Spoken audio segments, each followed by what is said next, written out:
345వ శ్లోకం వరకు చెప్పుకున్నాం. ప్రతి వారం మాదిరిగానే జరిగినటువంటి కొద్దిగా చెప్పుకొని కొద్దిగా ఒక శ్లోకాన్ని గుర్తు చేసుకుని మిగతా శ్లోకాల మీద వివరణ చేసుకుందాం.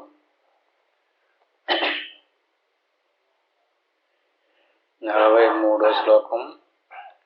విజ్ఞాత బ్రహ్మతత్వస్య యదా పూర్వం న సంశ్రుతిః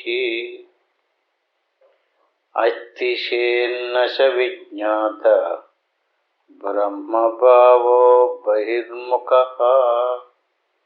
ఇప్పుడు ఇన్ని రోజుల మట్టి మనం చెప్పుకునేటటువంటిది ఏంటంటే బహిర్ముఖము, అంతర్ముఖం. అంతర్ముఖంగా ప్రయాణం చేసినప్పుడు బాహ్య సంబంధమైన శరీరము, ప్రాణము, ఇంద్రియాలు, మనసు అన్నీ కూడా వదిలి దాటిపోయి ఆత్మస్వరూపాన్ని దర్శిస్తాం. అదే బహిర్ముఖమైనప్పుడు శరీరము, ఆ శరీరానికి సంబంధించిన కుటుంబ సభ్యులు, ప్రపంచము చూస్తాం. విజ్ఞాత బ్రహ్మతత్వస్య యదా పూర్వం నా సంశ్రుతి. అంటే ఇంతకు ముందు మనకు తెలియలేదు. విజ్ఞాత అంటే తెలియడం. ఏం తెలియాలి? బ్రహ్మతత్వస్య, బ్రహ్మం అంటే ఏమిటో తెలియం. విజ్ఞాత బ్రహ్మతత్వస్య యథా పూర్వం నా సంస్కృతి. ఇంతకుముందు తెలియలేదు. చాలాసార్లు రావటం అయ్యింది, వెళ్ళడం కూడా అయ్యింది. ఎన్నో వేలాది జన్మలు గతించినవి. పుట్టడము, చావడము కూడా జరిగింది. కానీ ఈ బ్రహ్మతత్వం అంటే ఏమిటో తెలుసుకోకుండానే వెళ్ళిపోవటం అయ్యింది. అతిశేన్న చ విజ్ఞాత బ్రహ్మభావో బహిర్ముఖ. అంటే ఈ రకంగా నిరంతరము బహిర్ముఖ భావంతోనే గడిపేశాం. అలా గడిపేయటం వల్ల ఏమైందంటే మనకు అనేక రకాలైనటువంటి శరీర భావంతో చేసినటువంటి కర్మ ఫలాలను అనుసరించి వాసనలు ఏర్పడినాయి. ప్రాచీన వాసనా వేగ దశవు సంసరతీతి చేతు. అంటే శరీరమే నేననే, నేను పుట్టాను, నాకు భార్య, నాకు భర్త, నాకు పిల్లలు, నాకు ఇది ఉంది, నాకు ఇది లేదు అనేటువంటి భావాలతో ఏయో ఆలోచనలతో అనేక కర్మలు చేసాం. ఆ చేసినటువంటి కర్మలకు సంబంధించినటువంటి సంస్కారం వాసన రూపంలో ఉండిపోయింది. శరీరం పోయింది, జీవి మళ్ళీ వచ్చాడు. వచ్చినప్పుడు ఆ వాసన, ఆ సంస్కారమే అతను వదిలిపెట్టడం లేదు. ఇప్పుడు మళ్ళీ శరీరం వచ్చిన తర్వాత కూడా అదే వాసనతోటి కూడుకున్నాడు. అంటే అలాంటి సంస్కారం ఎందుకు ఏర్పడింది? విజ్ఞాత బ్రహ్మతత్వస్య యథాపూర్వం నా సంస్కృత. అంటే ముందు జన్మలో తెలుసుకోకుండా ఉండడం వల్ల, తెలియకుండానే పోవడం వల్ల మళ్ళీ వచ్చాడు. ఇప్పుడు ఈ తెలియకపోవటం వల్ల ఏర్పడినటువంటి ఆ వాసనా సంస్కారాన్ని ఎన్ని జన్మలు గతించినా సరే నశించలేదు. నశించాలంటే నా చదేకత్వ విజ్ఞాన నంది భవతి వాసన.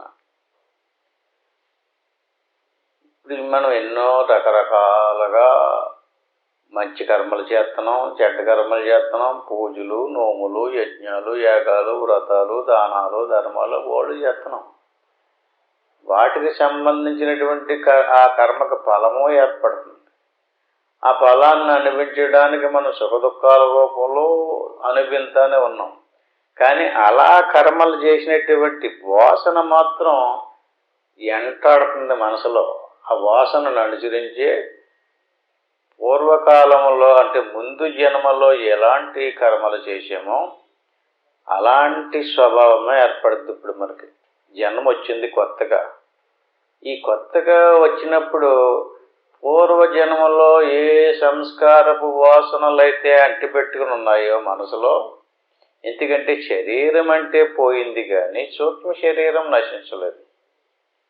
సూక్ష్మ శరీరం అనేటువంటిది ఉండిపోవడం వల్ల మళ్ళీ ఇంకో స్థూల శరీరం వచ్చింది. ఈ వాసన ఎందులో ఉంది? సూక్ష్మ శరీరంలో ఉంది. ఇప్పుడు మనం తెలుసుకునేది ఏది? సూక్ష్మ శరీరంతో. స్థూల శరీరంతో తెలుసుకోవడానికి ఇది పూర్తిగా జడం. ఇది స్థూల శరీరంతో ఏమీ చేయటం కుదరదు. స్థూల శరీరంలో ఉన్న సూక్ష్మ శరీరమే స్థూల శరీరం చేత చేయిస్తుంది. మాట్లాడుతున్నాడు అంటే మాట్లాడేది శరీరం కాదు, శరీరంలో ఉన్నటువంటి సూక్ష్మ శరీరమే. సూక్ష్మ శరీరంలో ఇంద్రియాలు ఉన్నాయి. వాగింద్రియం ఎందులో ఉంది? సూక్ష్మ శరీరంలో ఉంది. జ్ఞానేంద్రియాలు, కర్మేంద్రియాలు, అంతరింద్రియాలు, మనసు, బుద్ధి, చిత్తం, అహంకారం ఇవన్నీ కూడా సూక్ష్మ శరీరంలోనే ఉన్నాయి. సూక్ష్మ శరీరం స్థూల శరీరంలో ఉంది. స్థూల శరీరంలో ఉన్నటువంటి సూక్ష్మ శరీరం స్థూల శరీరం ద్వారా కంటి ద్వారా చూస్తుంది, వాక్కు ద్వారా మాట్లాడుతుంది, జీవేంద్రియం ద్వారా రుచి చూస్తుంది. అంటే ఈ రకంగా ఇంద్రియాదులనన్నిటినీ కూడా ఉపయోగించుకునేది ఏది? సూక్ష్మ శరీరం. ఆ సూక్ష్మ శరీరంలో ఉంది ఈ వాసన, ఈ సంస్కారం, ఈ గుణాలు. ఈ రకంగా ఉన్నటువంటి సదేకత్వ విజ్ఞానాన్వంది భవతి వాసన. ఈ రకమైనటువంటి వాసనలు ఎవడైతే ఆత్మస్వరూపాన్ని తెలుసుకున్నాడో వానిలో నశిస్తాయి. ఎందుకంటే పూర్వజన్మలో తెలుసుకోకుండా వెళ్ళాడు, వాసన అంటిపెట్టుకుని ఉంది, ఇప్పుడు తెలుసుకున్నాడు. ఎప్పుడైతే తెలుసుకున్నాడో అతనిగా వాసన నశించదు. తెలుసుకోలేనటువంటి వాడికి వాసన నశించదు. ఎలాంటి కర్మలు చేస్తే ఆ కర్మలకు సంబంధించినటువంటి ఫలం ఏర్పడి ఆ సంస్కారాన్ని విజ్ఞానాన్మంది భవతి వాసన, అది వదిలిపెట్టదు. దానికి పోయిన వారంలో కూడా చెప్పను ఒక ఉపమానం. అత్యంత కామకశాపి వృత్తి కుంటది మాతరి. అంటే అత్యంత కామక వృత్తి కలిగినటువంటి పురుషుడికి తల్లిని చూసినప్పుడు నశించదట. అట్టి మాదిరిగా ఆత్మస్వరూపాన్ని దర్శించినటువంటి వాడికి వాసన నశించదట. అంటే ఉదాహరణ అన్నమాట. ఆత్మస్వరూపాన్ని తెలుసుకోకుండా, ఆత్మస్వరూపాన్ని దర్శించకుండా బహిర్ముఖంగా ఏయో మంచో చెడ్డో ఏదో చేస్తున్నాం కదా, అక్కడ వాసన నశించదు. వాసన నశించాలంటే తదైవ బ్రహ్మణి జ్ఞాతే. తదైవ అంటే ఆ మాదిరిగా తల్లి దగ్గర ఎలాగైతే అతని గుణం మారిపోతుందో అట్టి మాదిరిగా చంటి పిల్లోళ్ళగా అయిపోతాడు తల్లి దగ్గర. అట్టి మాదిరిగా బ్రహ్మస్వరూపాన్ని ఎవడైతే తదైవ బ్రహ్మణి జ్ఞాతే అంటే తెలుసుకోవడం అన్నమాట. అలా తెలుసుకోలేనంతకాలం పూర్ణానందే మనీషిణ. బ్రహ్మస్వరూపాన్ని తెలుసుకున్నప్పుడు పరిపూర్ణమైనటువంటి ఆనందాన్ని అనుభవిస్తాడు అతను. అప్పటి వాసనలన్నీ ఇది నిజము కాదు, ఈ శరీరం నేను కాదు, శరీరానికి సంబంధించింది ఏది నేను కాదు, ఇదంతా కూడా కల్పన. నేను కల్పన కాదు. నాకు పుట్టుక లేదు, సావు లేదు. కానీ నా శరీరానికి పుట్టుక సావు వచ్చింది. లోపల ఉన్నటువంటి సూక్ష్మ శరీరంలో ఈ సంస్కార వాసనలన్నీ అంటిపెట్టుకుని ఉన్నాయి. అవి మళ్ళీ జన్మ వచ్చినప్పుడు ఆ సంస్కారాలనే మనం ప్రదర్శిస్తున్నాం. అంటే వాసన అనేటువంటిది నశించాలి అంటే మాట్లాడడము కాదు, ఎగిరి గంతులేయటము కాదు, స్వయంగా ఆ బ్రహ్మం అంటే ఏమిటో తెలియాలి. విజ్ఞాత బ్రహ్మతత్వస్య. ఎంతవరకు బ్రహ్మమును దర్శించలేదో అంతవరకు వాసన నశించదు. ఇక్కడ ఒక చిన్న ఉదాహరణ చెప్పుకుందాం. వాసన నశించడానికి ఒక చిన్న పిట్టకథ లాంటిది శాస్త్రాల్లో రాశారు. ఒక ఆయన కొంచెం మంచివాడు అన్నమాట. ఇలాంటి ఉపన్యాసం చెప్పేకాడికి వచ్చి కూర్చున్నాడు అతను. ఆ ఉపన్యాసంలో ఆ గురువు గారు ఏం చెప్పారంటే, అన్నేన సదృశం దానం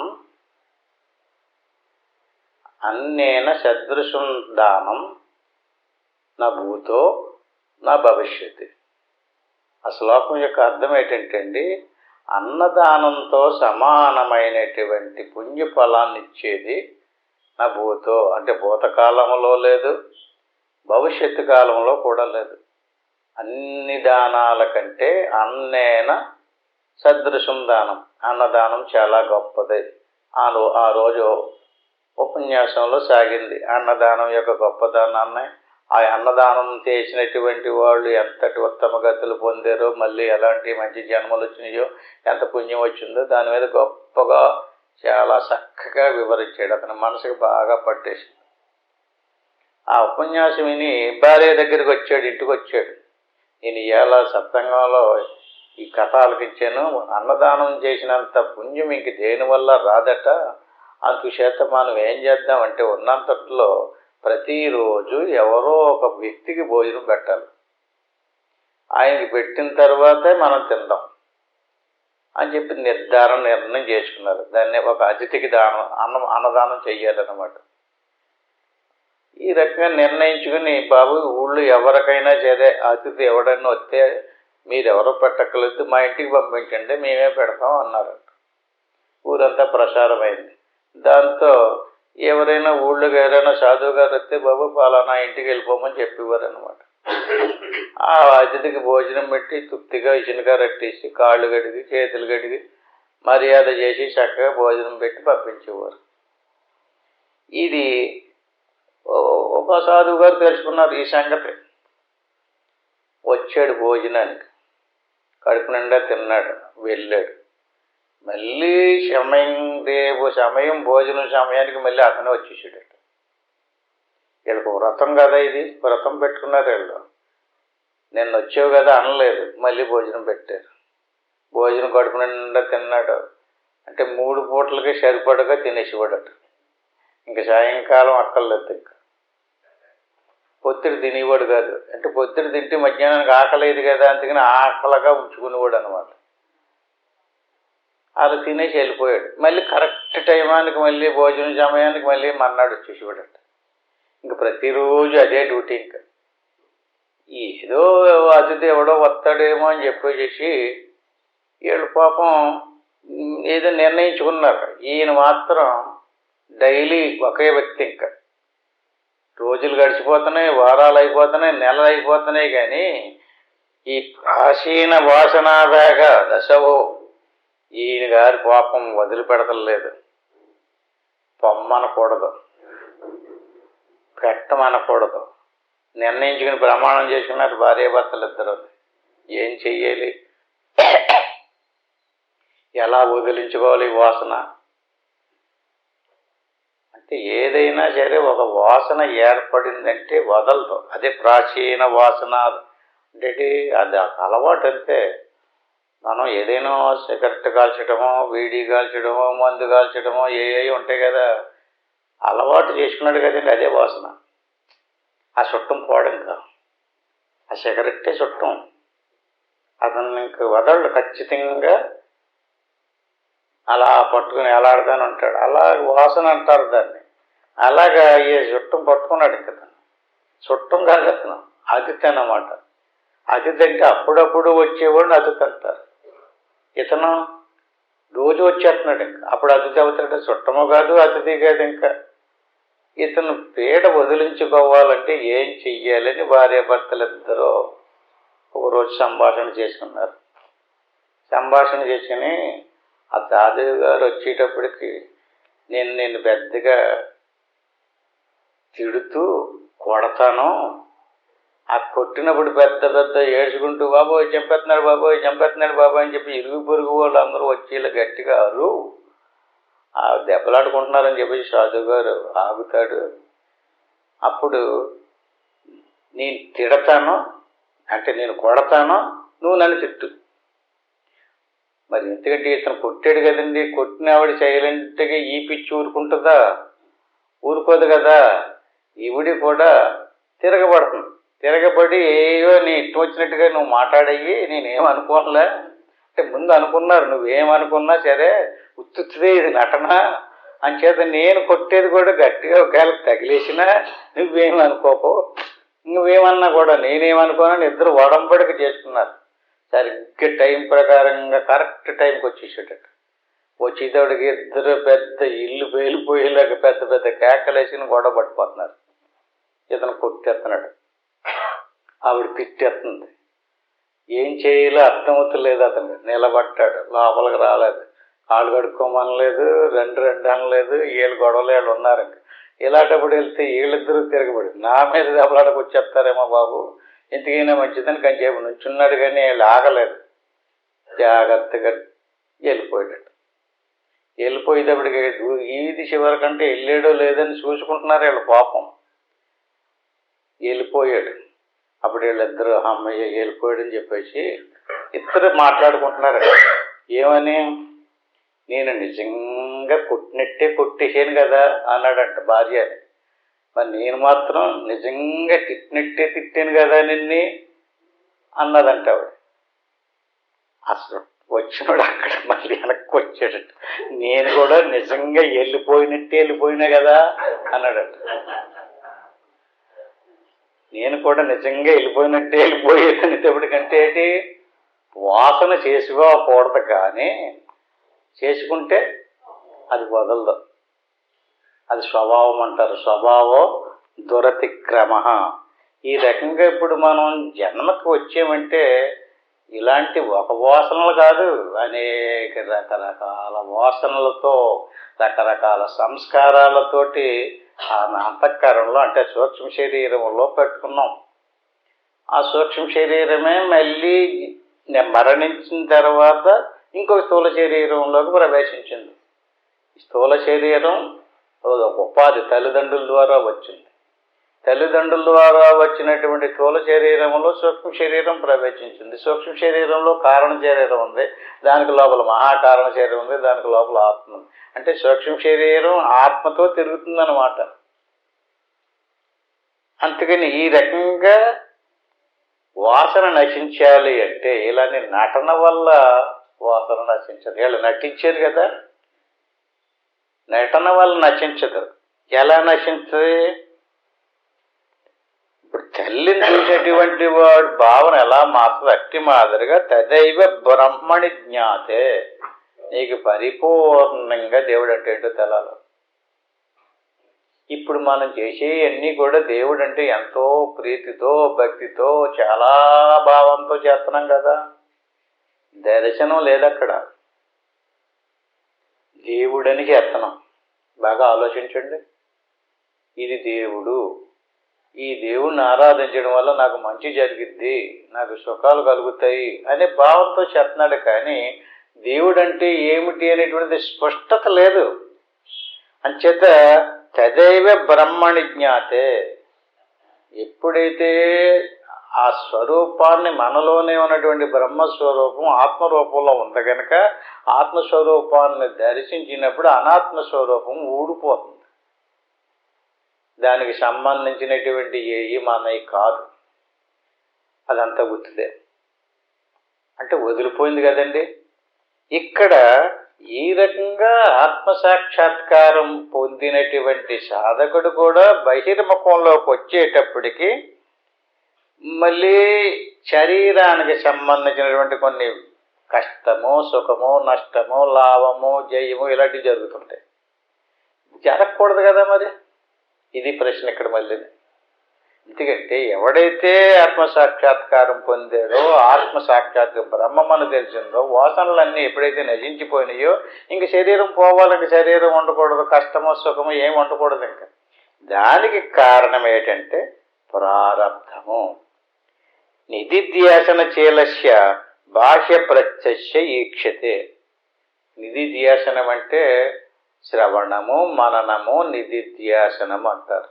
శ్రవణం అంటే ఇప్పుడు నీవు నీ ఆత్మసాక్షాత్తు బ్రహ్మస్వరూపమే, నీవు బ్రహ్మస్వరూపానివే, అహం బ్రహ్మస్మి, నువ్వు శరీరానివి కాదు, ప్రాణం కాదు, మనసు కాదు, ఇంద్రియాలు కాదు, ఈ ఉపాధి కాదు, ఈ కులము గోత్రము ఇవన్నీ ఈ శరీరానికి సంబంధించినవి కానీ నీకు సంబంధించినవి కాదని అన్నాడు అతను. అంటే నిధిధ్యాసన చేయలసి అంటే వినడము శ్రవణము, వినినటువంటి దాన్ని ఇంటికి వెళ్ళిన తర్వాత నిరంతరం అదే భావంతో మననం చేశాడు. మననం చేసినప్పుడు నిధిధ్యాసన కలిగింది. అంటే మనసు ఆగిందన్నమాట.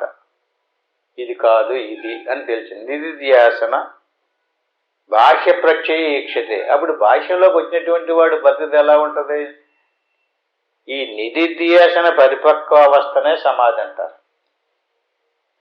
ఈ రకంగా బ్రవీతి శృతిరేతశ ప్రారబ్ధం ఫలదర్శనాత్.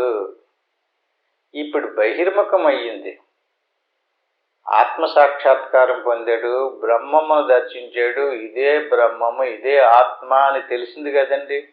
ఇప్పుడు అతనికి అన్నీ పోవాలి కదా. ఎందుకని? ఇది నిజం కాదు కదా. ఏది నిజం కాదు? ఈ శరీరం నిజం కాదు, ఈ వ్యక్తే నిజం కాదు, ఈ కులము గోత్రము ఇదేది నేను కాదు, నాది కాదు కదా, నేను సాక్షాత్తు బ్రహ్మమును కదా అని తెలిసింది కదా మరి ఇతనికి.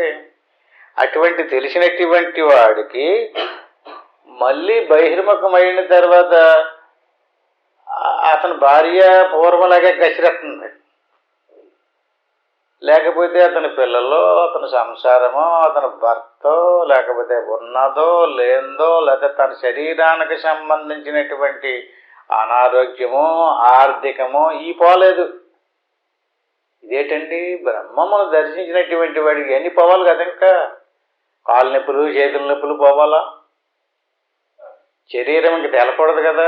తన స్వరూపంలో అలా సమాధితులు ఉండిపోవాలి కదా. సమాధితులోంచి బయటకు వచ్చిన తర్వాత ఈ పోవు. ఈ పోకపోతే ఇంత తెలుసుకోవటం వల్ల నాకు లాభం ఏంటండి? అది ఇక్కడ మనం పట్టుకోవాల్సింది. అంతే. నేను ఇంత కష్టపడి సత్సంగా వదలకుండా ఆలకించి నిరంతరము సాధన చేశాను కదా, ఇంకెన్నీ నాకు పోవాలి కదా. ఇంకా ఏమీ ఉండకూడదు కదా. ఇంకా శరీరమే తెలకుండా పోవాలి. ఆకలి వేయకూడదు, దాహం వేయకూడదు, ఈ సుఖ దుఃఖాలు శోకమోహాలు ఏమి ఉండకూడదంటే ప్రారబ్ధం ఫలదర్శనాత్. నువ్వు ఆత్మసాక్షాత్కారాన్ని పొందవు కానీ బాబు నాయన, ప్రారబ్ధం పోలేదు. ప్రారబ్ధం భోగతో నశ్యేతు. ప్రారబ్ధం అనేటువంటిది అనుభవించేనే పోతుంది. ఇక్కడ మనకు ఒక ప్రశ్న కూడా ఏర్పడుతుంది. ఏమని? ఎప్పుడైతే జ్ఞానం కలిగిందో అటువంటి వాడికి సంస్కారాలు వాసనలు పోతున్నాయి అంటున్నారు కదా, ప్రారబ్ధ కర్మ కూడా నశించాలి కదా. ఇది ప్రశ్న. సుఖాది అనుభవో యవత్ ప్రారబ్ధమిష్యతే ఫలోదయ క్రియాపూర్వో నిష్క్రియో నహి కుత్రత. అంటే నువ్వు సుఖం అనిపించాల్సినటువంటి ప్రారబ్ధంలో ఉంటే ఆ సుఖం అనిపించాలి. దుఃఖం అనిపించేటటువంటిది ఉంటే నీ ప్రారబ్ధంలో దుఃఖాన్ని కూడా అనుభవించాలి. ఎందుకని? ప్రారబ్ధం అనేటువంటిది అనుభవించడానికి వచ్చేసింది శరీరం. లోపల శరీరంలో సంచిత కర్మ ఉంది. ఇప్పుడు మనం ఏం చేస్తున్నాం? మళ్ళీ కర్మ చేస్తున్నాం. దాన్ని ఆగామి కర్మ అంటాం. చాలాసార్లు చెప్పుకునే విషయాన్ని. అహం బ్రహ్మేది విజ్ఞానాతో కల్పకోటి శతార్జితం సంచితం విలయాది ప్రదద స్వప్న కర్మవతు. కర్మ అనేటువంటిది 3 రకాలుగా ఉంది. సంచిత కర్మ అనేటువంటిది 1,00,000 కోట్ల జన్మలు ఎత్తడానికి సరిపడినంత ఉంటుందట. ఎప్పటి నుంచి జన్మలు ఎత్తుతున్నాడండి? అవి నశించదు. అలాంటి మరి జ్ఞానం కలగడం వల్ల నేను బ్రహ్మమును, నేను ఆత్మస్వరూపాన్ని అని తెలుసుకోవటం వల్ల ఏది నశించదు? అహం బ్రహ్మేది విజ్ఞానతో, నేను బ్రహ్మమును అని తెలుసుకున్నటువంటి వాడికి కల్పకోటి శతార్జితం. కల్పం అంటే ఏంటండి? బ్రహ్మకల్పము. బ్రహ్మదేవుడి సృష్టిని చేశాడు. శ్వేతవరాహ కల్పము అంటారు. అంటే ఈ కల్పంలో మనుషులు ఎలా ఉండాలి, ఈ ధర్మాలు ఎలా ఉండాలి అని ధర్మశాస్త్రాలు కూడా రాసిపెట్టి ఉండిచ్చారు. అలాగ కల్పంలో యుగాలు సాగుతూ ఉంటాయి. ఆ మొదటి కల్పంలో కృతయుగము, త్రేతాయుగము, ద్వాపర యుగము, కలియుగము పోయి మళ్ళీ కొత్త యుగం వస్తుంది. అలాంటి యుగాలు ఒక కలియుగానికే 4,32,000 సంవత్సరాల ఆయుష్ తంది ప్రమాణం. దానికి రెట్టింపు ద్వాపరం, దానికి రెట్టింపు త్రేతాయుగం, దానికి రెట్టింపు కృతయుగం. అది మళ్ళీ తిరిగి మళ్ళీ కృతయుగంలోకి వెళ్తుంది. ఈ రకంగా 4 యుగాలు కలిస్తే ఒక మహాయుగం అంటారు. ఇలాంటి 70 మహాయుగాలు ఒక మనుకాలము. అలాంటి 70 మనువులు కాలం చేస్తే బ్రహ్మదేవుడికి ఒక ఆయుష్, బ్రహ్మదేవుడికి ఒక పగలం. అలాంటి బ్రహ్మదేవుడికి 100 సంవత్సరాలు. అలాంటి ఆయుష్ కలిగినటువంటి బ్రహ్మదేవుడు ఆయుష్ ముగిసిపోతే మళ్ళీ కొత్త బ్రహ్మగారు వచ్చి సృష్టిని కల్పన చేస్తాడనమాట. దాన్ని కల్పన అంటారు. అలాంటి కల్పాలు 100 కల్పకోటి శతార్జితం. నువ్వు ఎంతకాలం మట్టి పోగెడుతున్నావు? మనం డబ్బును పోగొట్టినట్టుగా కర్మ పోగెడుతున్నాడు. ఎక్కడుంది కర్మ అంతా? ఈ కర్మఫలం అంతానే లోపల కారణ శరీరంలో ఉంది. సంచిత కర్మ అంటారు దాన్ని. అహం బ్రహ్మేది విజ్ఞానత్ అంటే ఇక్కడ బ్రహ్మం అంటే ఏమిటో తెలియకపోవడానికి కారణ శరీరం అని పేరు. బ్రహ్మం అంటే ఏంటో, దేవుడు అంటే ఏంటో తెలిసిందనుకోండి, ఏం పోద్ది? కారణ శరీరం పోద్ది. యవన శరీరం లోపల కారణ శరీరం పోయిందో ఈ కర్మ ఫలమంతా నశించిపోద్ది. అంటే కారణ శరీరంలో ఉండడం వల్ల, కారణ శరీరం అంటే ఏంటండి? దేవుడు అంటే ఏమిటో ఇది దేవుడు అనుకోవటం కాదు, ఇది దేవుడు అని తెలియటం అనమాట. తెలిసినప్పుడు ఏమైంది? శతకోటి కల్పాలలో చేసినటువంటి సంపాదించినటువంటి కర్మ అంతా కూడా కారణ శరీరంలో దాచినటువంటి కర్మ దగ్ధమైపోతుంది. సంచితం విలయం యాతి అంటే సంచిత కర్మ విలయం యాతి, నశించిపోతుంది. ఇప్పుడు సూక్ష్మ శరీరంతో మనం ఏం చేస్తున్నాం? మళ్ళీ కర్మలు చేస్తున్నాం కదా. చేసేటటువంటి కర్మలేమో ఆగామి కర్మ. ప్రబోధ స్వప్న కర్మవర్తు, దీనికి ఉపమానం చెప్తారు ఉదాహరణగా. ఈ రకంగా గురు బోధలో నేను బ్రహ్మమును, నేను ఆత్మను అని ఎవడైతే తెలుసుకున్నాడో అటువంటి వాడికి సంచిత కర్మ ఎలా నశించదో ఉపమానం చెప్పారన్నమాట. కళ వచ్చింది. కళలో ఏదో ఎవరితోటో అద్భుతంగా ఆనందాన్ని అనుభవిస్తున్నాడు. డబ్బు పోగొట్టుకున్నాడు, బంగారం పోగొడుతున్నాడు, లేకపోతే ఎవరో బాధిస్తున్నారు, బాధ కలుగుతుంది, ఏడుస్తున్నాడు. ఇంకొకడేమో సంతోషించడం, నవ్వుతున్నాడు. ఈ రకంగా మెలకు ఎవరో లేపేశారు. లేపగానే ప్రబోధ స్వప్న కర్మవతు, మెలకులో రాగానే ఆ స్వప్నంలో ఎవడో కొట్టేస్తున్నాడు, బాధ వచ్చేస్తుంది, బాధపడిపోతున్నాడు, ఏడ్చేస్తున్నాడు. ఇలాగే ఆ ఏడుపు బయటకు వినపడిపోతుంది. బయటకు వినపడిపోయి బయట ఉన్నటువంటి వాడు లేపేశాడు. లేపగానే ఏమైంది? ఇక్కడ కూడా చిన్న ఉదాహరణ చెప్పారు. ఏమిటంటే స్వప్నంలో ఒక అతనికి శిక్ష పడింది. ఏదో తప్పు పని చేశాడు అనమాట, దొంగతనం చేశాడు. రాజభటులు పట్టుకున్నారు. రాజభటులు పట్టుకుని రాజుగారి దగ్గర తీసుకెళ్ళారు. ఇతనికి శిక్ష విధించేటి 100 కొరడా దెబ్బలు కొట్టి ఊరు తీసేయమన్నాడు. ఊరంతా తీసుకెళ్తూ కొరడా పెట్టి కొడుతూ తీసుకెళ్తున్నారు. తీసుకెళ్ళేసరికి ఉరికమ్మం దగ్గరకు తీసుకెళ్ళారు. ఉరికమ్మం దగ్గర నుంచి మెడకి తాడు తగిలించారు. తాడు తగిలించేటప్పటికి వెంటనే పక్కనే చాలా టైం అయిపోయింది, ఇంకా లెగుత్తలేదటని చెప్పేసి పక్కనే వాళ్ళ ఆవిడో ఆయనో లేపారు. ఏమైంది శిక్ష? రాజుగారి ఊరి శిక్ష రద్దయిపోయిందా? అసలు శిక్ష పడిందా? శిక్ష పడటము కల, అందులో కొరడా దెబ్బలో కల, ఆ బాధ కల, ఈ మెలుగు కూడా అంతే. ఇది స్వప్నమే. ఈ రకంగా ప్రబోధ స్వప్న కర్మవ్రతు. ప్రబోధం అంటే బోధ. సంచిత కర్మ ఎలా నశించింది? అహం బ్రహ్మేతి విజ్ఞానాత్ కల్పకోటి శతార్జితం. నేను బ్రహ్మముని, అహం బ్రహ్మేతి, నేను బ్రహ్మమునని తెలిసింది నాకు. కల్పకోటి జన్మల్లో చేసినటువంటి కర్మ విలయం జాతి, నశించిపోయింది సంచిత కర్మ. ఎలా నశించిందంటే ప్రబోధాత్ స్వప్న కర్మవతు. నిద్రపోయేటటువంటి వాడిని ప్రబోధ మేలు కొలుపుతే ఎలా నశిస్తుందో అట్టి మాదిరిగా నీకు జ్ఞానోదయం కలిగితే కర్మ అలా నశించిపోతుంది. జ్ఞానం కలగలేనంత కాలం కర్మ నశించదు. ఏ జ్ఞానం అండి? దేవుడి వేరు నేను వేరు అనుకున్నంత కాలం కర్మ నశించదు. ఎందుకంటే మన దేవుడిని ఎందుకు ఆరాధన చేస్తున్నాం? మనకి ఏదో మంచి చేస్తాడని, ఏదో లాభం జరుగుద్దనే కదా.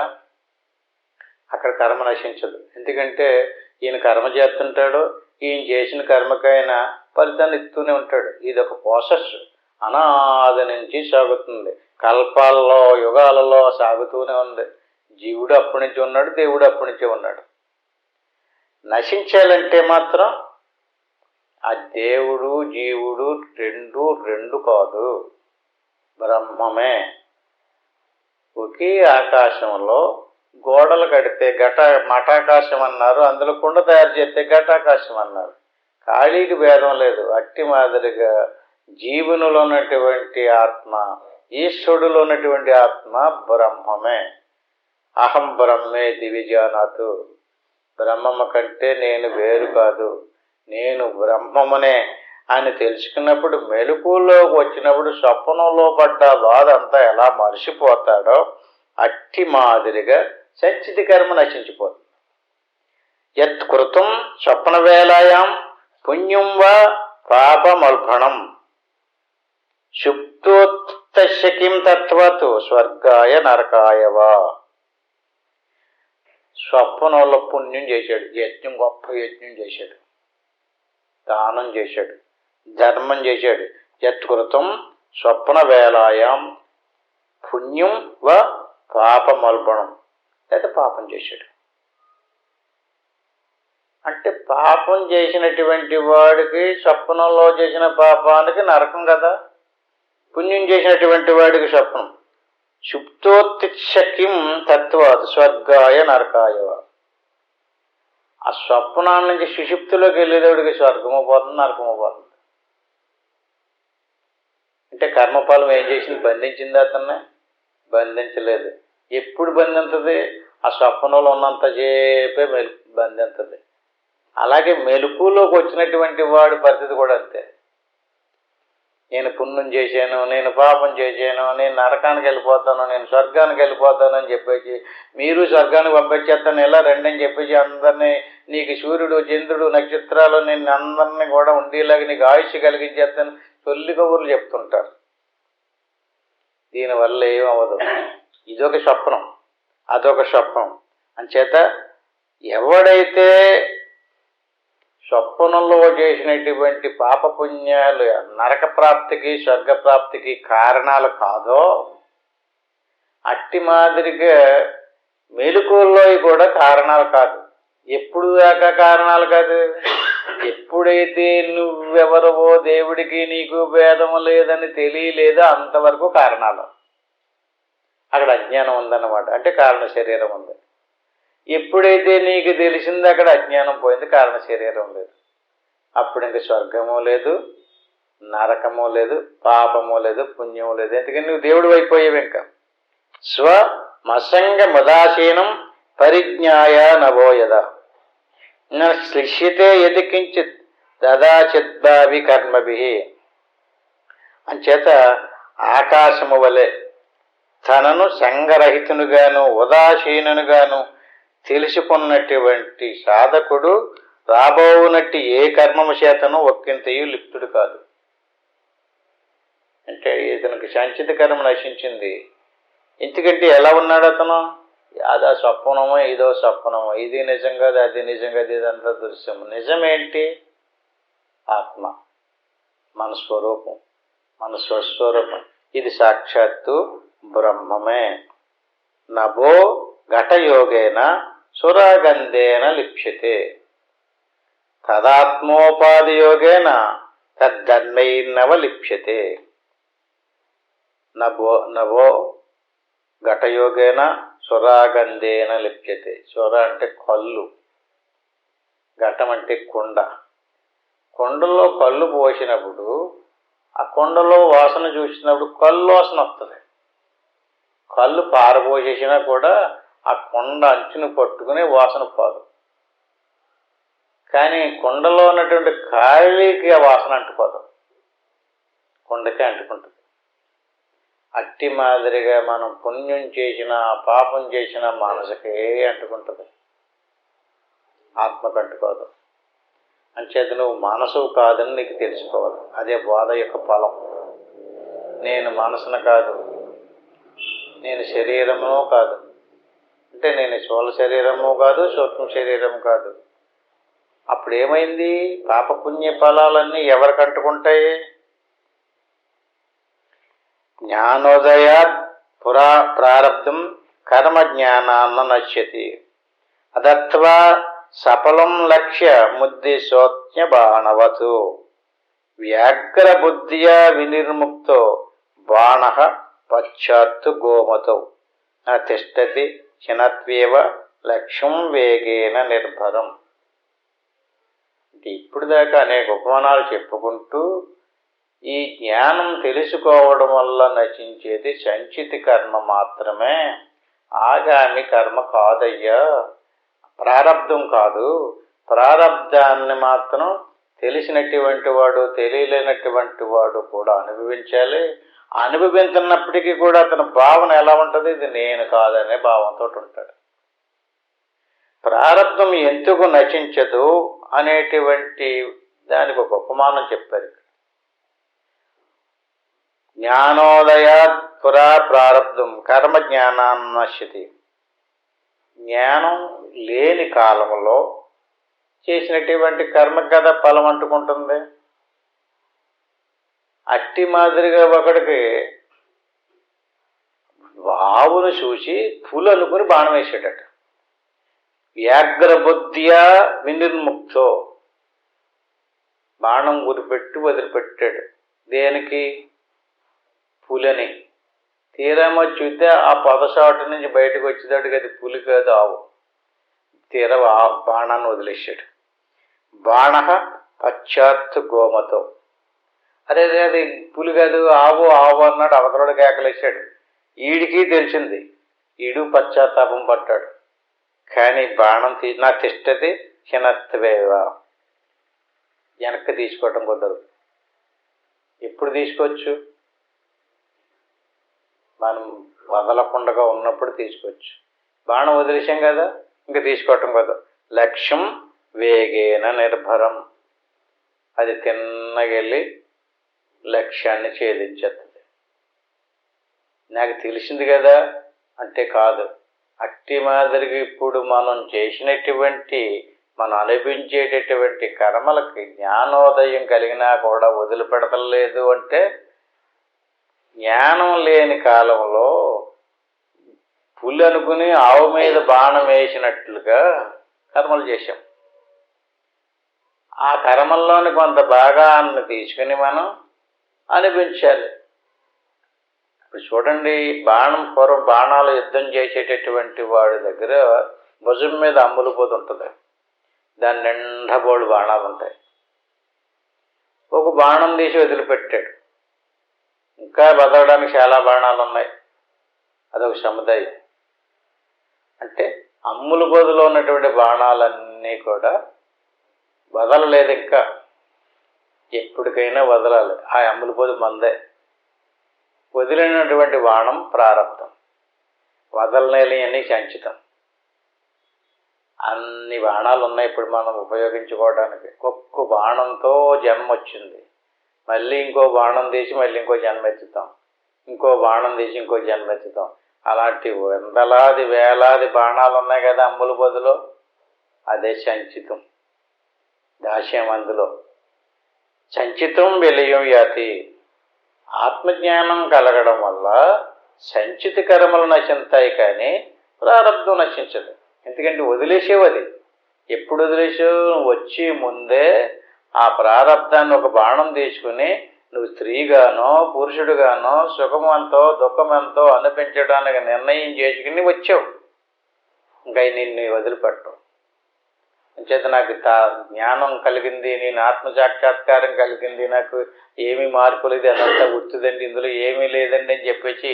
ఎందుకంటే సాధకులకు కూడా కొన్ని సమస్యలు వస్తుంటాయి. ఆడు మళ్ళీ మారిపోతుంటాడు. ఎందుకంటే నాకు ఏం ప్రయోజనం కలిగించింది, దీనివల్ల నాకేమీ లాభం లేదు ఇందులోని అని చెప్పి వదిలేస్తాడు.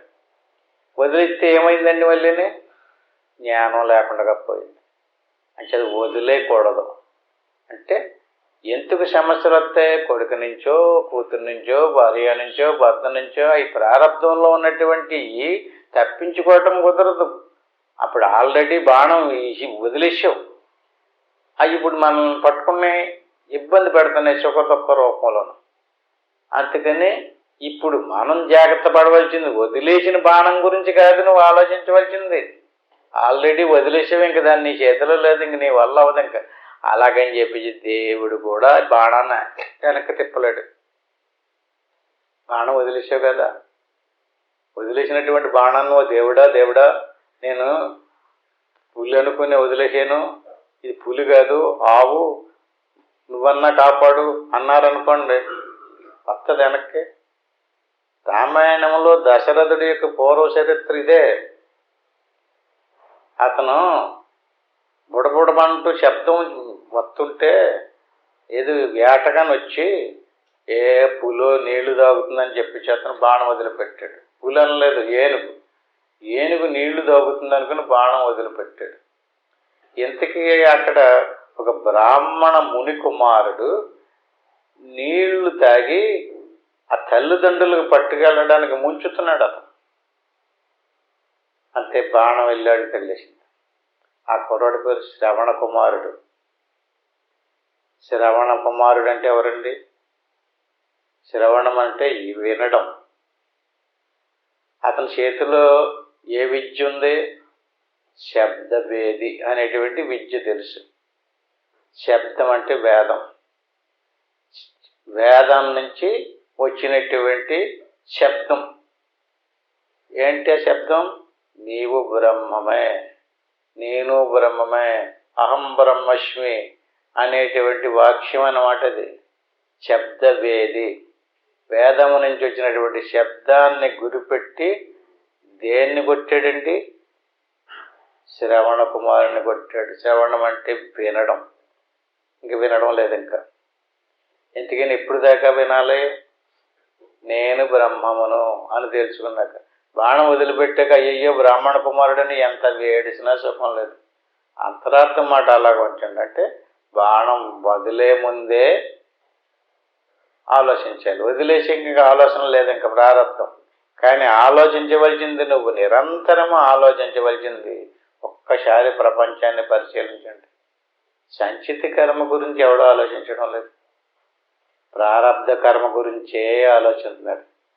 ప్రారబ్ధాన్ని తప్పించుకోవడం కుదరదని సమస్త శాస్త్రాలు చెప్తున్నాయి. మరి మనుషులు పండితులు కూడా చెప్పాలి కదా, బాబు ప్రారబ్ధం అనేటువంటిది పోదయ్యా, అది వదిలిపెట్టినటువంటి బాణం, దాన్ని నువ్వు అనిపించి తీరాలి అని చెప్పాలి కదా. లేదు, నీ ప్రారబ్ధం తప్పిపోతే నువ్వు మంత్రం చదువుకో, లేకపోతే ఈ పూజ చెయ్యి, ఆ దేవుడు వచ్చేసి నీ ప్రారబ్ధాన్ని తప్పించేస్తాడు, అంతే. అక్కడి నుంచి నీకు సమస్త సమస్యలు తీరిపోయి సమస్త సుఖాలు కలిగేస్తాయి అంటారు. అంటే అక్కడ ఒక రకంగా చెప్పాలంటే అబద్ధమే చెప్తున్నారు. అలాగెందుకు చెప్తున్నారంటారు? అక్కడ కూడా ఒక ఉపమానం చెప్పారండి. ఎందుకు చెప్పారంటే, అలాగా పిల్లవాడికి జబ్బు చేసింది, మాత్ర ఇచ్చారు డాక్టర్ గారు, వైద్యుడు. ఆ మాత్ర ఇవ్వాలి, ఆడు వేసుకోనని పేసి పెడుతున్నాడు. అప్పుడు ఆవిడ ఏం చెప్పింది? నేను వేసుకోను, అది చేదుగా ఉంది అని పేసి పెడుతుంటే, బిడ్డ చాలా బాగుంటుంది, నోరు సాపుసాలంతే, నువ్వేమీ చేయక్కర్లేదు, నీకు చాలా బాగుంటుంది, చాలా రుచిగా ఉంటుంది అని చెప్పి అబద్ధం ఆడుతుంది. అలాగే బళ్ళోకి వెళ్ళని పేసి పెడుతుంటే ఆ పక్కింటి పిల్లడు చూడు ఎంత మంచోడు, వాడు పొద్దున్నే లేచాడు, స్నానం చేశాడు, శుభ్రంగా బట్టలు వేసుకున్నాడు, తల తవ్వుకున్నాడు, పుస్తకాలు పట్టుకుని బళ్ళోకి ఎలాగెళ్ళిపోతున్నాడు చూడండి, ఆ పక్కింటి పొగుడుతుంది. వీటికి ఒళ్ళు మండిపోతుంది, ఆడంటే వీడికి పడతాం. వీటి నన్ను మెచ్చుకోపోవటం మానేసి మా అమ్మ అవతల కుర్రోని మెచ్చుకుంటుంది ఏంటి అని చెప్పేసి కోపం పడిపోతున్నాడు, ఇట్లా తిడుతున్నాడు పైగా. దాన్ని ఏమంటారండి? అట్టి మాదిరిగా భక్తి మార్గంలోకి రావడం కోసం, దేవుడి మీద మనకి భక్తి కలిగించడం కోసం, ప్రీతి కలిగించడం కోసం నువ్వు వెళ్ళి ఆ కొండ చుట్టూరు తిరుగు, అందులో దేవుడు ఉన్నాడు, ఆ దేవుడికి మంత్రం చదువు, ఆ దేవుడికి పూజ చేసుకో, నీకు ఇలా కలిసి వస్తుంది అలా కలిసి వస్తుంది అని అనుకోండి. అప్పుడు అది ఏమవుతుంది? మనకి దాని మీద కోరిక ఏర్పడుతుంది. అప్పుడు ఆ పూజో పునస్కారమో యజ్ఞమో యాగమో చేస్తాం. అదేమవుతుంది, మనకి వాసన అవుతుంది. ఈ వాసన బలం వల్ల ఏమవుతుంది, మళ్ళీ మళ్ళీ చేయగా భక్తి ప్రభావం వల్ల అసలు దేవుడు ఏంటంటే, అసలు దేవుడు ఎక్కడున్నాడో ఎలాగున్నాడనేటువంటి దాన్ని విచారణ చేయటం మొదలు పెడతాడు. విచారణ ఎప్పుడైతే చేశాడో శ్రవణమైంది, అప్పుడు వినడానికి వచ్చాడు.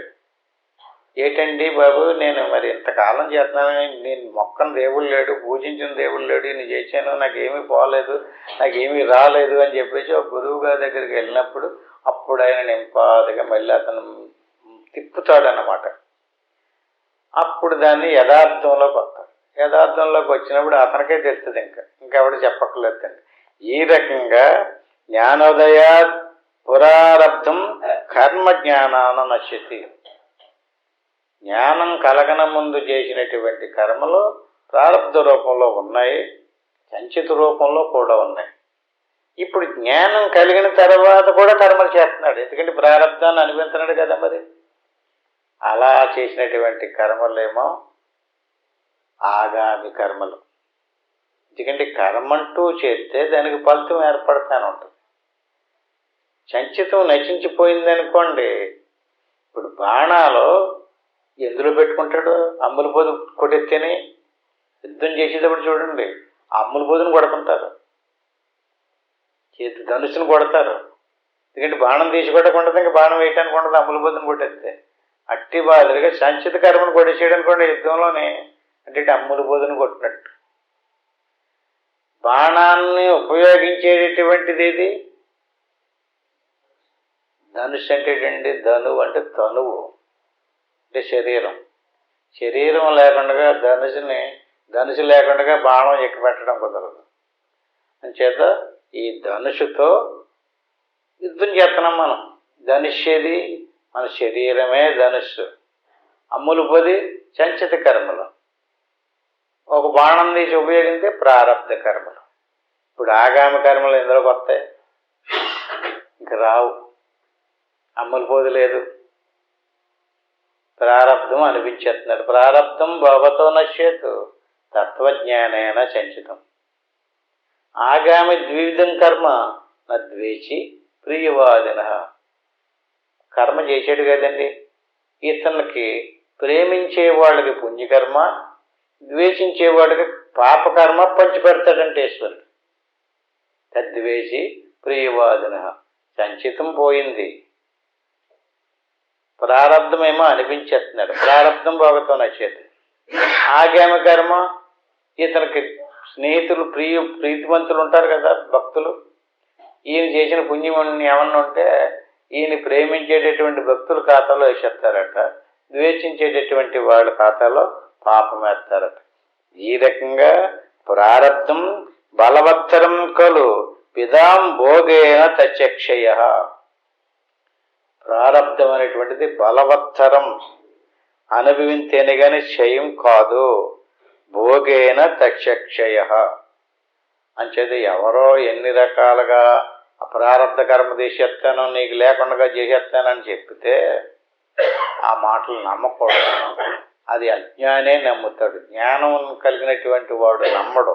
ప్రారబ్ధం బలవత్తరం కలు అంటే కలు అంటే కదా, ప్రారబ్ధం అనేటువంటి ఇప్పుదాకా ఆలకించాం కదా, ఏమని తేలింది, ప్రారబ్ధం బలవత్తరం కలు కదా, విధాం భోగేన తక్షయ. దానికి అనుభవింతే తప్ప క్షయం కాదు. దానికి వేరే రూట్ లేదు, వేరే మార్గం లేదు, వేరే సిద్ధాంతం లేదండి. అంటే ప్రారబ్ధంలో ఏమేమి రాసి పెట్టున్నారో దాన్ని ఎలాంటి వాడైనా సరే అనుభవించి తీరితేనే క్షయం అవుతుంది. సమ్యక్ జ్ఞాన ఉతాస్నేన విలయ ప్రాక్షంచిదాగామిన. ఈ శరీర ప్రాణమాన సాధనలు దాటి మనలోనే ఉన్నటువంటి బ్రహ్మస్వరూపం సమ్యక్ జ్ఞాన ఉతాసేన. సమ్యక్ అంటే ఏంటండి, శరీరం ఉంది జాగ్రత్త అవస్థ. ఈ అవస్థలో నుంచి స్వప్నంలోకి వెళ్తే ఇంకొక అవస్థలోకి వెళ్తే సుషుప్త అవస్థ. అంటే జాగ్రత్త స్వప్న సుషుప్తి సమ్యక్ జ్ఞాన ఉతానేన. స్థూల సూక్ష్మ కారణాలు జాగ్రత్త, స్వప్న, సుషుప్తులకి అన్నిటికీ ఉతాశనేన విలయ.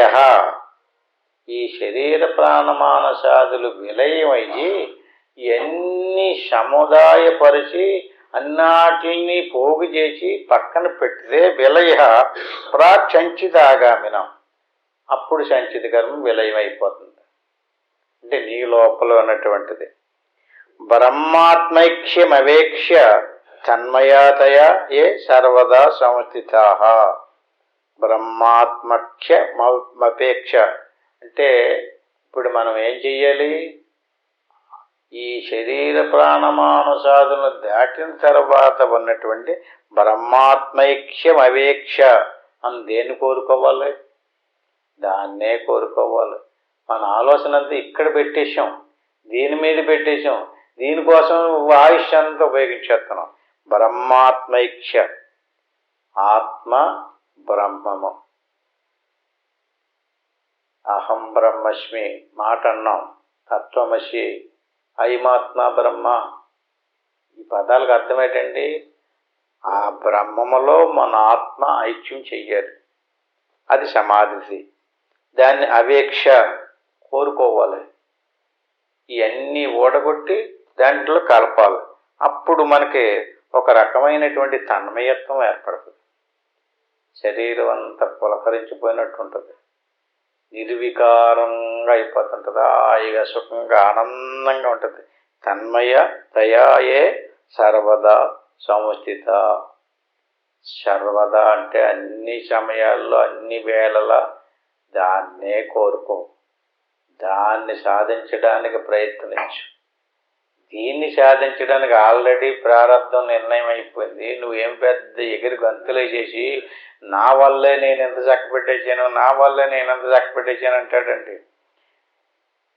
ఇప్పుడు నేను కనడం వల్లే నువ్వు పుట్టేవు అన్నదనుకోండి తల్లి, అది ప్రారంభం. ఈవిడి కనకపోతే ఇంకొక ఆవిడికి అంటుంది.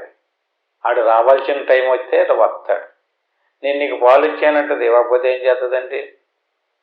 ఆడు వచ్చేటప్పటిగా ఆడి ప్రారంభ కర్మ ఈవిడి తల్లి ద్వారా పాలు పుట్టేసినాయి. అదంత ప్లానింగ్ అంతే. తల్లి గర్భము నుండి ఎవడు రక్షించాడండి? తల్లి గర్భంలో ఉన్నటువంటి తల్లి గర్భం నుండి శిశువుని ఎవడు పోషించి, వృక్షాదులను ఎవడు సంరక్షిస్తున్నాడు? ఆకాశమందు తిరిగేటటువంటి పక్షులకు ఆహారం ఎవడు పెడుతున్నాడు? ఎవరండి ఇంత మహావిశ్వాన్ని నడిపించేటటువంటి వాడు? అందుచేత నువ్వు ఈ ప్రారంధంలో జరిగేది తప్పించుకోవటాకే చూడక్కర్లేదు. అవి ఆల్రెడీ తప్పించుకోవటానికి ప్రయత్నం చేసినా అబద్ధం. దాన్ని నువ్వు అనిపించాల్సిందే. మరి నువ్వు చేయవలసిందేంటి? బ్రహ్మాత్మఖ్యమవేక్ష. నీ ఆత్మను బ్రహ్మములో విలీనం చేయటానికి ప్రయత్నం చెయ్యి. ఆ ప్రయత్నంలో నీకు బ్రహ్మాండమైనటువంటి తన్మయత్వం ఏర్పడుతుంది. సర్వదా సముచిత. తేషాం తితయం నహి క్వచిదిపి బ్రహ్మైవతే నిర్గుణం. అంటే ఇక్కడ నేను ఆత్మసాక్షాత్కారం పొందాను, నాకు దేవుడు తెలిసిపోయాడు, దేవుడు కనపడ్డాడు అన్నారనుకోండి. నాకు దేవుడు కనిపించాడు, భక్తుడా నీకేం కావాలో కోరుకోమన్నాడు, నాకు ఇలాగెళ్ళమన్నాడు, నాకు అలాగెళ్ళమన్నాడు, నాకు అది చూపించాడు, ఇది చూపించాడు అంటారు కదండి. తేషాం తితయం నహి క్వచిదపి. ఇది ఎలాంటిదంటే అండి, నిర్గుణం. బ్రహ్మావతేవ నిర్గుణం. నీకు ఈ రకంగా అన్నీ లయమైన తర్వాత తేషాం తత్రితయం అంటే స్థూల సూక్ష్మ కారణచీరాల త్రితయం అంటే మూడు. నహి మూడు పడిపోయిన తర్వాత క్వచిదపి అక్కడ ఉన్నటువంటి వస్తువు ఎలా ఉంటుందంటే బ్రహ్మైవతే నిర్గుణం. అక్కడ గుణాలు ఉండవు. దానికి గుణాలు నిర్గుణం. గుణాలు అంటే ఏంటండి? తమో గుణ, రజోగుణ, సత్వగుణాలని గుణాలు అంటారు.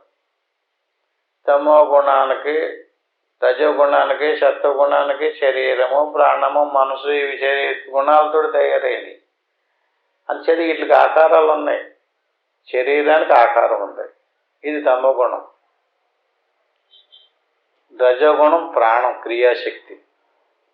శరీరానికి క్రియావంతం చేస్తుంది, ఆకలి దప్పులు కలిగిస్తుంది, ఆలోచింపజేస్తుంది.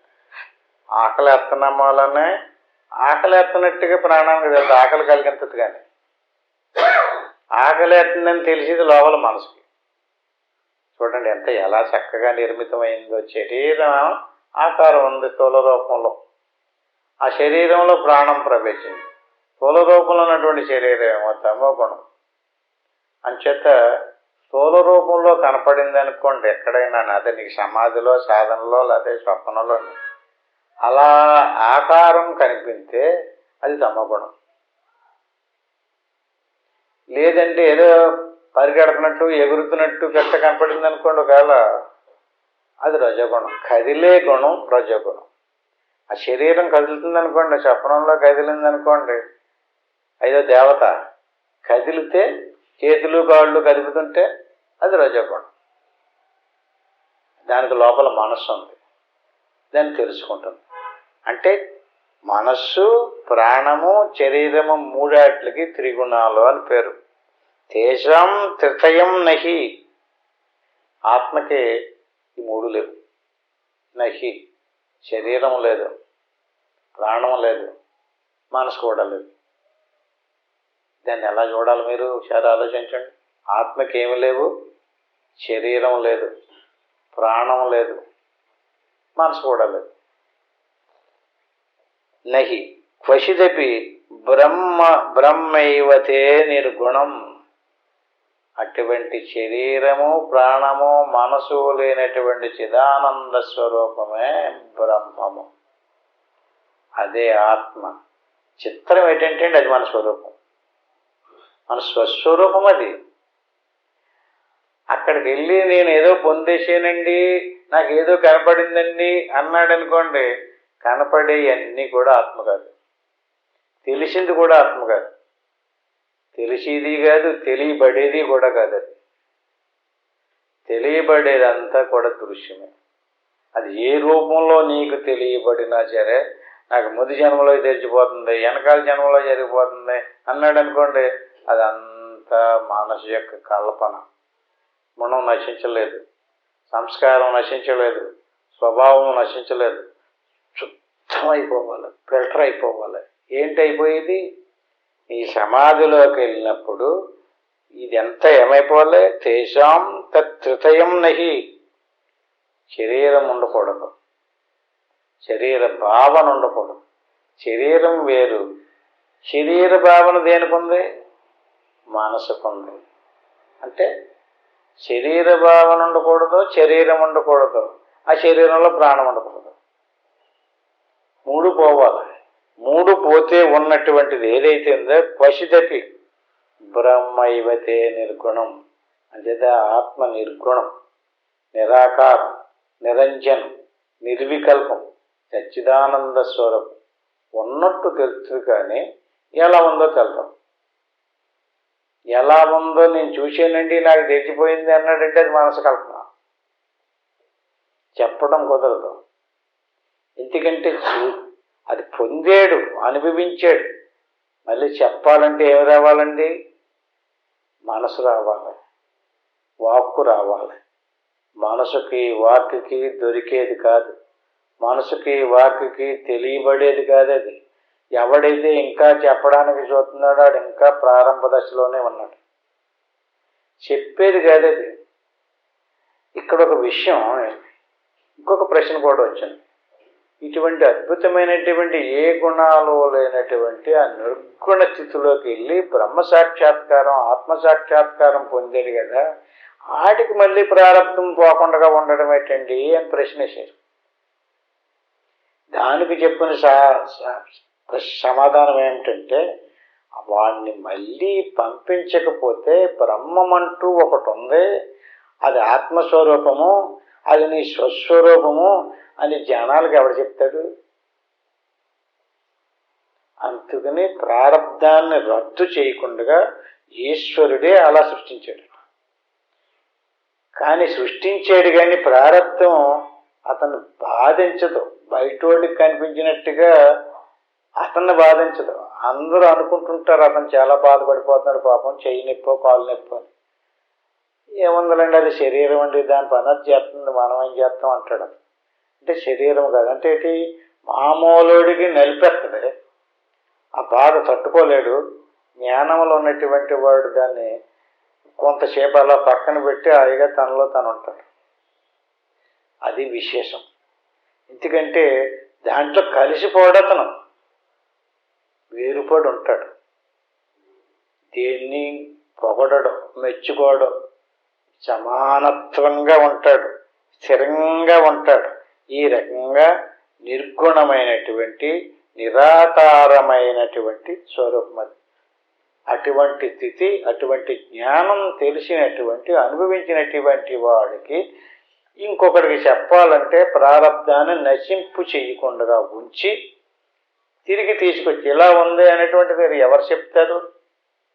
ఆ సమాధి స్థితిని అనిపించినటువంటి వాడు ఎవరో వాడు చెప్తాడు. అక్కడ హాయిగా ఎలా ఉంది, సుఖంగా ఎలా ఉంది, దానికి ఆకారం లేదు బాబు, దానికి గుణం లేదు, దానికి రూపం లేదు, అక్కడ నువ్వు కూడా లేవు, నేనున్నానన్నది కూడా పోతా. అక్కడ నేనున్నానన్నది పోకపోతే మళ్ళీ బోర్డు కల్పన చేసేస్తాడు. అలా ఉంది ఇలా ఉందని చెప్పేసి కల్పన చేస్తాడు. ఈడుండడు ఇంకా. ఎందుకంటే ఇందాకే చెప్పాడు కదా, ఏమైంది, ఎందులో కలిసిపోతున్నాడు? బ్రహ్మములో కలిసిపోతున్నట్టు. ఆత్మ బ్రహ్మాత్మైక్యం అవేక్ష. నీటిలో ఇప్పుడు ఒకసారి ఆ నూతి దగ్గరికి వెళ్ళి బకెట్ తోటి ఒక నీళ్లు తీసి మళ్ళీ ఆ నూతిలో పోసేయండి. ఇందాక తీసి పోసిన నీళ్ళే మళ్ళీ తీయండి. తీయచ్చు కదా, ఇందాక తీశారు కదా, ఆ నీళ్ళే తీయండి, మళ్ళీ ఇంకో నీళ్ళు తీయటానికి వెళ్ళలేదు. ఏమైనాయి? కలిసిపోయి. అట్టి మాత్రిగా బ్రహ్మాత్మైక్యం అవేక్ష. ఆత్మ బ్రహ్మములో విలీనం అయిపోతే దాన్ని ఆత్మ పరమాత్మల ఏకత్వం అంటారు. ఇంకా విడిగా ఉండదు. నేననేవాడు ఉండడు. ఇంకా నా పేరు పుల్లయ్య, నా పేరు ఎల్లయ్య అండ. ఇంకా ఎందుకని? నేను లేదు, నేను పోతాడు. నేను పోతేనే కానీ వీడికి ఆత్మసాక్షాత్కారం అయినట్టుగా. అంటే నేను పోలేదు, ఇంకా నేనున్నాను, నాకు చాలా గొప్ప అనుభవం వచ్చింది, నేను చాలా గొప్ప చూశాను, నాకు దేవుడు కనిపించాడు, నాకు అలా చెప్పాడు ఇలా చెప్పినాడు అంటే వ్యక్తిత్వ భావం నశించలేదు, దైవత్వం రాలేదు, బ్రహ్మములో విలీనం కాలేదు. అంచేత బ్రహ్మములో విలీనం అయిపోయినటువంటి వాడికి ఇంక రెండోది ఉండదు. ఉపాధి తాదాత్మ్య విహీన కేవల బ్రహ్మాత్మైనైవాత్మని తిష్టతో మునే ప్రారబ్ధ సద్భావ కదా నా యుక్త స్వప్నార్థ సంబంధ కదేవ జాగ్రత్త. ఈ శ్లోకం వచ్చేవారం చెప్పుకుందాం, ఇంతటితో ముగించుకుందాం ఆత్మబంధువులారా. ఎందుకంటే ఏ రకమైనటువంటి పక్కకి తీసుకెళ్లకుండా, ఏ రకమైనటువంటి అసుకు లేకుండా నిదానంగా తిన్నగా తీసుకెళ్ళి జీవుడు దేవుళ్ళు ఎలా కలుగుతాడో చెప్పడం జరుగుతుంది. అంచేత జీవుడు దేవుళ్ళలో కలిసిపోతే ఇంకా సంచిత కర్మ నశిస్తుంది, ఆగామి కర్మ అంటుకోదు, ప్రారబ్ధ కర్మను మాత్రమే. అంటే ప్రారబ్ధ కర్మను అనిపించేది తను కాదు, తను వేరైపోయాడు. తను వేరుగా, తనకంటే వేరుగా ఉన్నటువంటి శరీరం ఆ మనసు అనిపిస్తుందంటే. బండి మీద పడుకున్నటువంటి వాడికి బండి వెళ్ళిపోతుంది, హాయిగా బండి మీద కూర్చొని కబుర్లు చెప్పుకుంటున్నాడు, మళ్ళీ కొనుక్కేసుకున్నాడు, లెగిసాడు, మేలుకు వచ్చింది, మేలుకు వచ్చేసేటప్పుడు మళ్ళీ బండి ఇంటికి వచ్చేసి ఉంది. అట్టి మాదిరిగా బండి మీద నిద్రపోయే వాడికి లాగుంటుంది సాధకుడి పరిస్థితి. అతను ఏమీ పట్టించుకోక్కర్లేదు, బండి మీద హాయిగా పడుకున్నాడు, తోలక్కర్లేదు, ఎలమనక్కర్లేదు, రమ్మనక్కర్లేదు, బండి వెళ్ళిపోతుంది. బండి ఏది? మన శరీరమే బండి. ఆ బండిలో అలా పడుకొని ఉంటాడు. ఇప్పుడు మనం బండిని మనమే నడుపుతున్నాం, మనమే కదుపుతున్నాం, తోలుతున్నాం, మేపుతున్నాం అనుకుంటున్నాం. అదంతా దాని పని అది చేసుకుంటుంది. హాయిగా ఈ రకమైనటువంటి జ్ఞానం తెలుసుకుని ఎవడైతే చక్కగా చెప్పినటువంటి దాన్ని పొందాడో అతను చాలా అదృష్టవంతుడు. అంటే దాన్ని ఎలా చేయాలి, ఇప్పుడు మళ్ళీ ఒకసారి సాధన ఎలా చేయాలో చూద్దాం. ఇలా కూర్చుని గురుడు బ్రహ్మ, గురుడు విష్ణువు, గురురేవ మహేశ్వర, గురువు సాక్షాత్తు పరబ్రహ్మ, తస్మై శ్రీ గురువే నమః. దీన్ని గురు మంత్రం అంటారు. దీన్ని ఒకసారి అనుకోవాలి. ఓం నమ శివాయ. దీన్ని పంచాక్షరి మంత్రం అంటారు. దీన్ని 3 సార్లు అనుకోవాలి. ఆ పైన ఏమీ అనుకోకుండా ఊరికే వస్తూ పోతూ ఉండేటువంటి శ్వాసను అలా గమనిస్తూ ఆ శ్వాస మనసు దాటిపోయేదాకా ఏకాగ్రతగా కూర్చోవాలి. అప్పుడు శ్వాస మనసు ఆగిపోయిన తర్వాత ఏ ఆత్మ సాక్షాత్కారమైందో ఆత్మ పరమాత్మల ఏకత్వమైనటువంటి బ్రహ్మమే నేను, అహం బ్రహ్మస్మి అనేటువంటి జ్ఞానోదయం కలుగుతుంది. అది గురువు గారు కలిగింటారు. అంతవరకు ఇప్పుడు కూర్చోమని కాదు, మీరు చక్కగా కూర్చుని అలా ధ్యానంలో కూర్చోండి. ఇంటికి వెళ్ళిన తర్వాత ఎవరెవరికి ఎంతంత అవకాశం ఉంటే అంత ప్రయత్నం చేయండి. ఇప్పుడు మాత్రం నేను ఓంకారం చెప్పేదాకా చక్కగా అలా కూర్చుంటాను. ఓం తత్సత్.